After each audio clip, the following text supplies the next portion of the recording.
Good morning, Isabel. That's right, this is quite a rare move, and it's taken a lot of debate here at the Foreign Office in order for the Foreign Secretary, Jeremy Hunt, to announce it. It was something that Nazanin's husband, Richard, who's campaigned tirelessly for her, has been putting pressure on him to do, and her supporters as well. And what it does is take this from a domestic matter, which the Iranians have been treating it as, because they don't recognise Nazanin's dual citizenship as a British person and an Iranian person.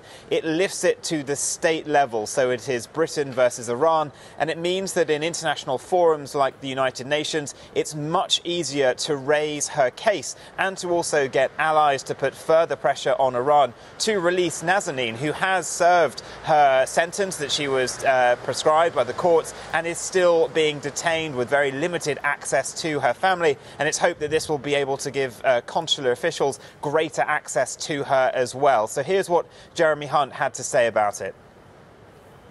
My decision is an important diplomatic step which signals to Tehran that its behaviour is totally wrong.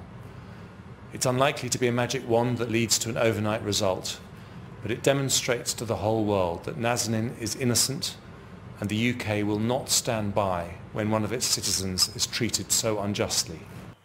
And Vinny, this comes amid real concern over Nazanin's health, doesn't it?